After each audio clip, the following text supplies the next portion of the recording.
Hello there. So behind me, that gutter has no outlet. And when it really gushes, it pushes the water in and we might have a leak into the new gîte on the ceiling. So I'm going to work on that right now. Let's see if I can fix this, at least make it better. No, this is the first time I'm working with gutters like this. I'm going to make it work. And then when we have the little fig tree right here next to me removed, we can actually put a scaffolding in and we can do it properly. But as long as the water doesn't stand up there, it's already a huge improvement. So let me start with that.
So before I can solder this all together, I am doing, as I said, stop-gap measure because it's supposed to rain.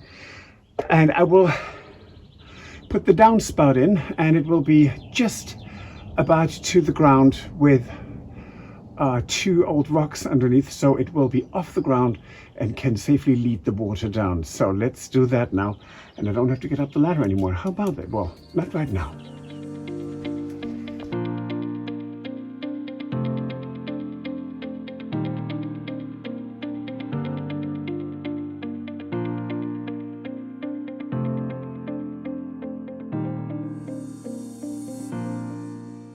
So down here, for the moment, I'm gonna lift this up.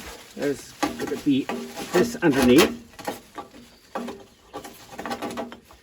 And water can gush, it won't take everything with it. And then, as you can see, this lovely fig needs to be cut back completely. Well, we completely removed this fall or this winter. The other one will be cut back severely. Although I have to say, with the heat we had this winter, it was actually not bad. This summer, excuse me.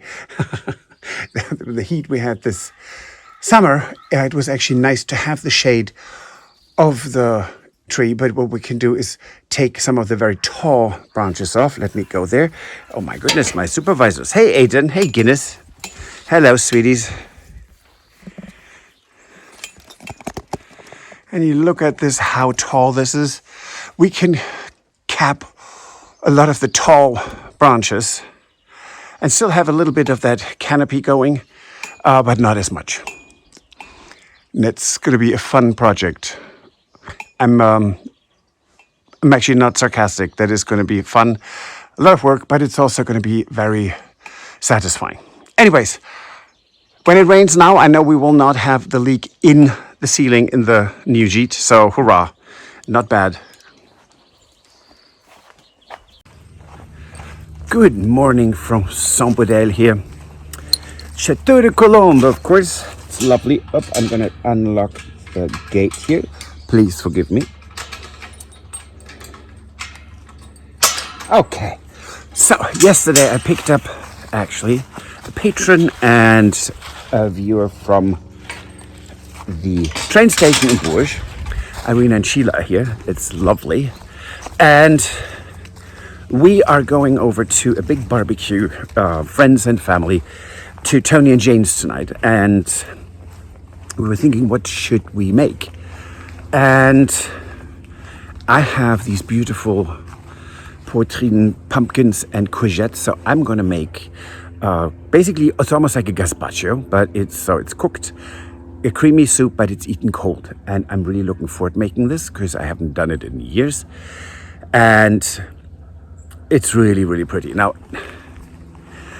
let me show you what happened to our potager. Look at that. It is exploding. It's fantastic. I absolutely love it. And I'm going to go harvest, and then I'm going to go cook. And it doesn't get much better than this. And the day's beautiful, so let me get going.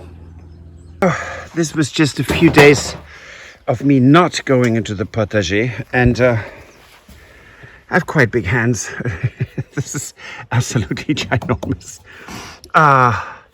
So these courgettes or zucchini, they're round, they're way too big, and the seeds inside are well developed, a bit hollow sounding.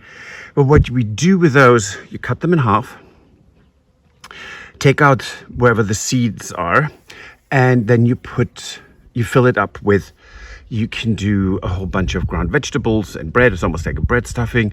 You can use this with like a beef and onion filling and vegetables, almost like a bolognese. You can do that without tomatoes. So that is how you use those. Go in the oven for about an hour, and they are then really, really tender. And with the filling, it's delicious. So anyways, I'm going to make the cold gazpacho-ish soup. And first of all, I need to carry them all in. Let's get going. Okay, let's start with our little cooking extravaganza today. Onions. We need onions. Onions and shallots. None of whom come from our garden because we don't have the spaces yet set for things that need to go into open soil. So this is not from us. However, they're very fresh. Most of them are. They look kind of odd. These are spring onions, but in red. So really interesting food as well. It's ingredients, that is. Okay, so the onions, nicely chopped up. Nothing here needs to be extra fine because it's going to be pureed at the end, so don't kill yourself.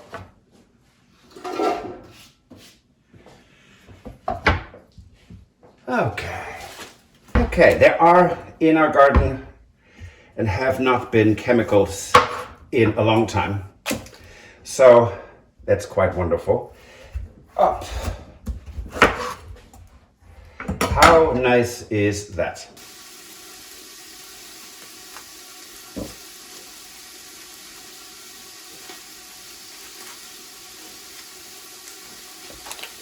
That's good.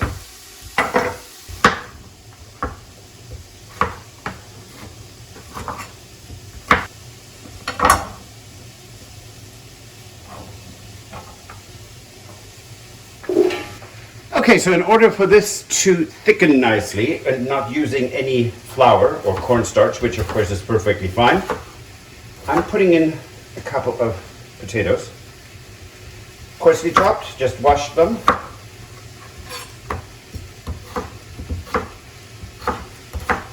And they will make sure that this has a beautiful consistency.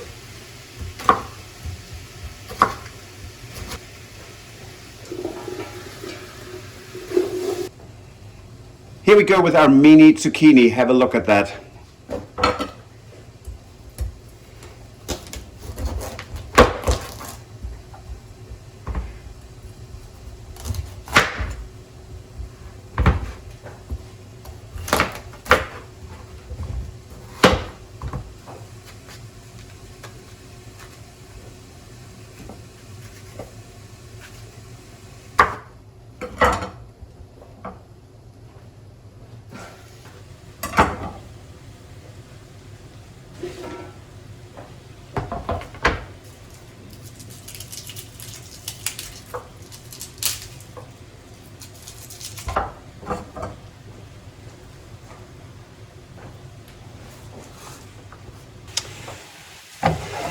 this is cooking. I put in 3 cloves of garlic.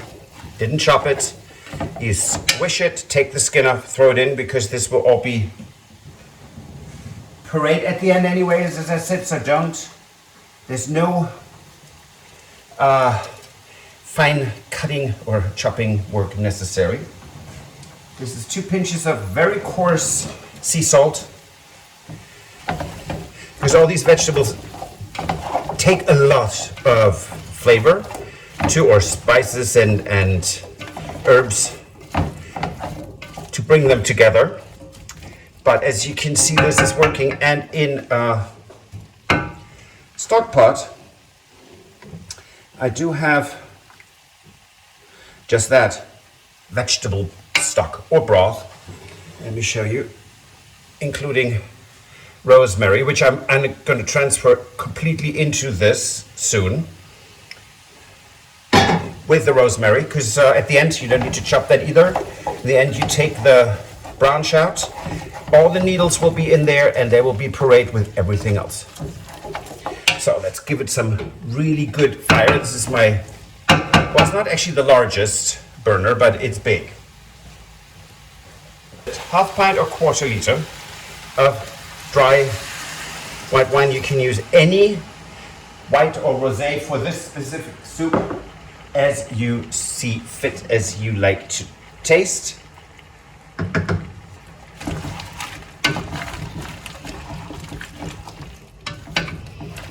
And the stock does not go in until the alcohol is cooked off, and you can tell that by the fact that you don't smell the wine anymore, but the taste is in there. To make this really interesting, it's summer, a bit of dried ginger or ginger powder,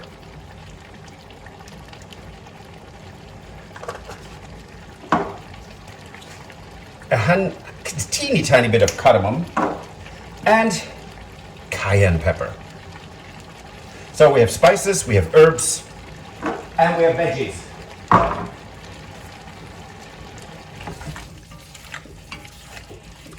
And this does not need to cook long because it's all cubed.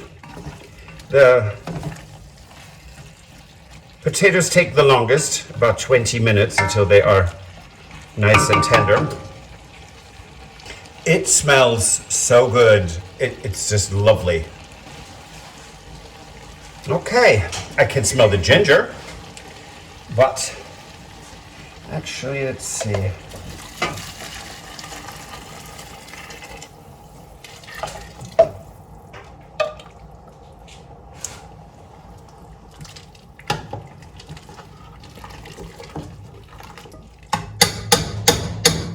I think that's great.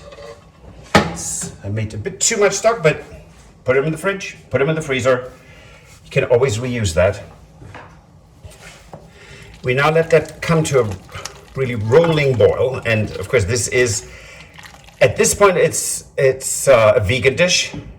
The moment we put milk in it, of course, or cream, it will be a vegetarian dish. But you can do this even with meat, but there's no meat necessary. Okay, this is a rolling boil. So yes, this now can be reduced. As you can see this, I wish you could smell this.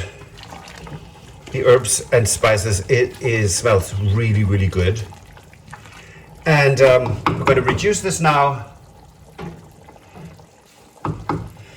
20-25 minutes, and then we're going to puree it.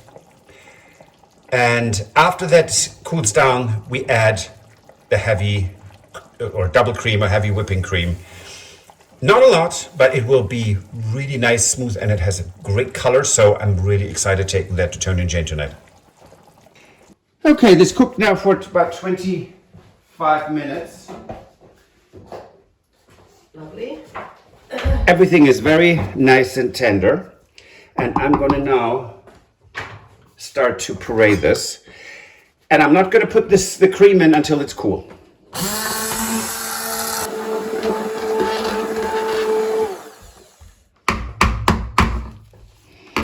Et voila, now we let it rest until it's nice and cool. Okay, the puree is now cool and we've mixed in the heavy cream. Just whip it in with a spoon. It doesn't need to be completely incorporated. It's refrigerated and now we're going to serve it.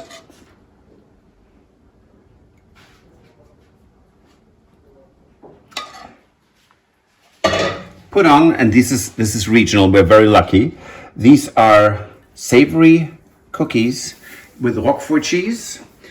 Et voilà, chilled courgette soup. Bon appetit. Well, hello from Cologne. In a minute, I'm going to show you one other thing we bought at the brocante yesterday.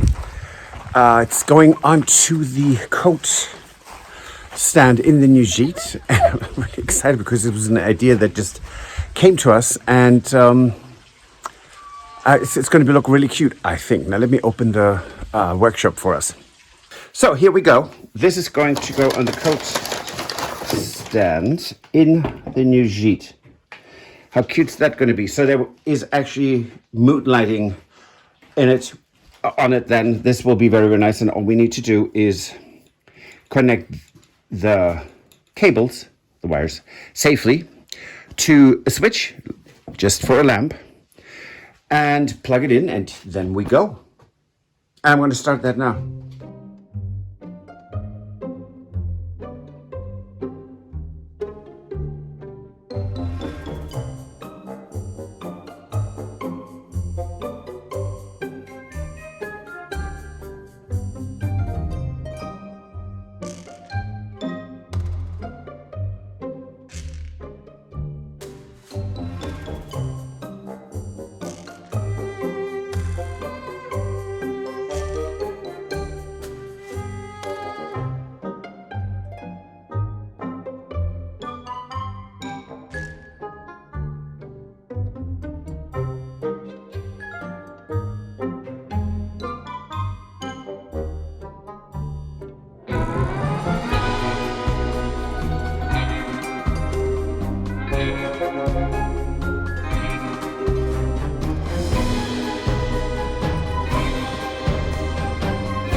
Look at that, we have light. Yet another task completed. It's really exciting. Now we have other tasks we're working on, multiple projects, because we have friends here from Hamburg, patrons here, a viewer. So everyone is chipping in and we're getting really a lot of things done. And it's next week, I hope we can show you all these, or a lot of them, completed or advanced projects. Really, really exciting. So thanks for watching. Have a great weekend. And if you haven't so already, please subscribe. That helps us tremendously. Thank you. If you enjoyed this video, please use the like feature to let us know. Also, don't forget to subscribe to our Journey to the Chateau YouTube channel if you would like to see more. Once you've subscribed, you can tap the notification bell in order to ring it, which will allow you to receive all notifications from our channel. Thank you.